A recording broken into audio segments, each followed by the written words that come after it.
할렐루야. 7월 24일 금요일 매일 성경 묵상입니다. 오늘 말씀은 이사야 7장 1절에서 25절의 말씀입니다. 제가 어릴 때는 주로 부엌에서 아궁이에 불을 지펴서 밥도 하고 국도 끓이고 이렇게 했었습니다. 그 뒤로 곤노하는 게 석유 곤노 이런 거 있잖아요. 그런 게 심지 있는 거 그런 게 나오기도 하고 한참 뒤에 가스레인지도 쓰기도 하고 이렇게 했는데요. 저도 중고등학교 때까지 아래채에 아궁이에 불 담당을 했어요. 줄여서 불당이라 그러죠. 바로 소주 끓이는 게 제 할 일이었거든요. 불을 떼면 그날의 각종 쓰레기를 포함해서 온갖 불쏘시개가 아궁이로 들어갑니다. 그걸 그냥 막 던져 넣으면 되는 게 아니라 바로 부직갱이라는 그 막대기, 어떤 이런 막대기, 요거는 볼펜은 작지만은 기단한 한 1m 이상 되는 부직갱이, 그걸 가지고 이렇게 툭툭 쳐 넣으면서 불길도 만들어주고 이렇게 합니다. 그냥 그렇게 만들면 불을 뗄 때 불이 활활 잘 타죠. 자, 불을 뗄 때는 이런 부직갱이가 꼭 필요한데 그렇다고 그게 대단한 건 아니에요. 그냥 나무 막대기 하나 부러뜨리거나 잘라서 부직갱이를 삼았다가, 부직갱이가 보면 끝에 불이 타거든요. 불이 타서 점점 짧아지면 다시 아궁이에 던져버리고 다른 막대기로 부직갱이를 삼습니다. 그게 부직갱이에요. 오늘 말씀 4절에 보니 그런 부직갱이에 대해서 언급을 하거든요. 하나님께서는 무엇을 부직갱이라 하셨는지 오늘 말씀에서 한번 보시기 바랍니다. 때는 바야로 우시아의 손자 요담의 아들인 유다왕 아스 때의 일입니다. 바로 앞장이 우시아 왕이 죽던 해에 사명을 받았던 이사야에 대해서 언급을 하는데요. 여기서 우시아의 손자 요담의 아들 아하스 왕이 언급되는 걸 보니까 아마 시간이 좀 많이 지난 시점인 듯 합니다. 아하스 왕 때에 북쪽에 있던 북이스라엘이 지금의 이라크 땅의 패자였던 아람이라는 나라와 동맹을 맺고 남유다를 침공하게 돼요. 오늘날에는 미국과 이스라엘이 동맹을 맺고 이란을 치게 되는데요.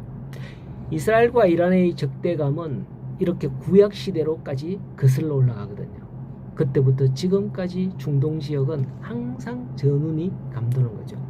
좌지간 남유다의 아스 왕 때에 북이스라엘의 베가 왕이 아람 나라의 르신과 동맹을 맺고 남유다를 침공하게 됩니다.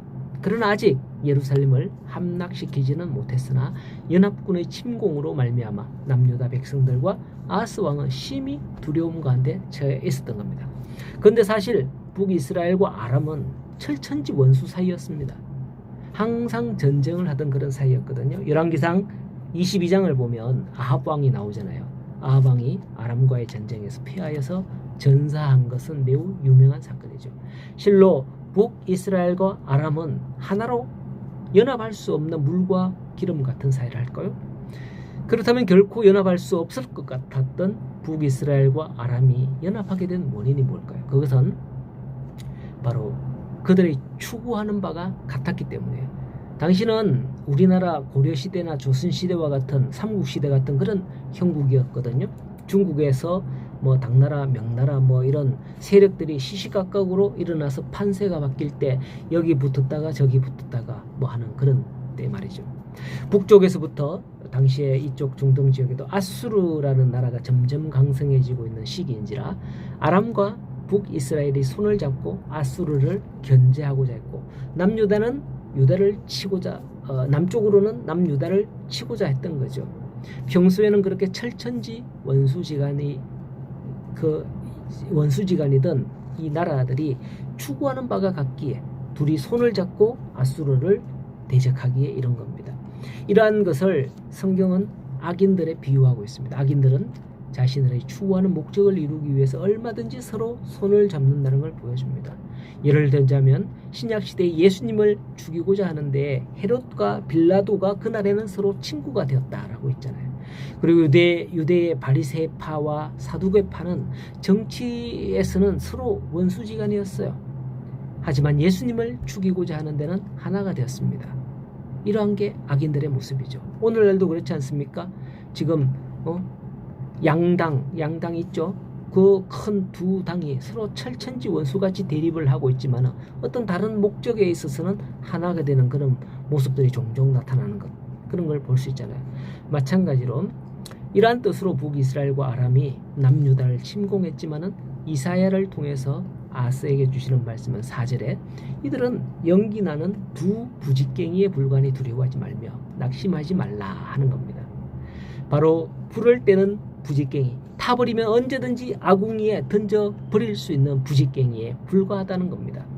오히려 하나님은 이러한 때에 그들에게 뭐라 하시느냐면 11절에 너는 내 하나님 여호와께 한 징조를 구하라 라고 합니다. 그러나 아하스는 그 일로 심히 두려워서 아무것도 구하지 못합니다. 그럴 때에 14절에 하나님께서 친히 징조를 너희에게 주실 것이다 하면서 보라 처녀가 잉태하여 아들을 낳을 것이요 그 이름을 임마누엘이라 하리라 합니다.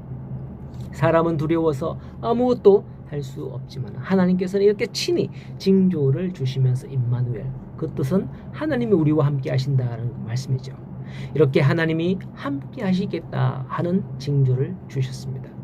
이것은 또한 메시아를 우리에게 보내주시겠다고는 메시아 예언의 말씀이죠. 위급한 일로 말미암아 아무것도 하지 못할 이때에 하나님은 이렇게 메시아의 예언을 주시는 것을 볼 수가 있습니다. 오늘도 우리가 살면서 위급한 일을 당하거나 우리의 힘으로는 도저히 어찌할 수 없을 것 같은 그런 일을 당할 때도 있을 겁니다. 그때에 하나님은 임마누엘의 말씀과 같은 이런 말씀을 주신다는 것을 꼭 기억하시기 바랍니다. 그 뜻은 뭐라고요? 하나님이 우리와 함께 하신다. 내가 너와 함께 하니까 걱정하지 말라. 이런 말씀을 주신다는 것, 우리에게 그런 위로를 주신다는 걸 기억하시기 바랍니다. 오늘도 우리와 함께 하시는 하나님을 믿고 동행하는 우리 성도님들 되기를 간절히 소원하고 축복합니다.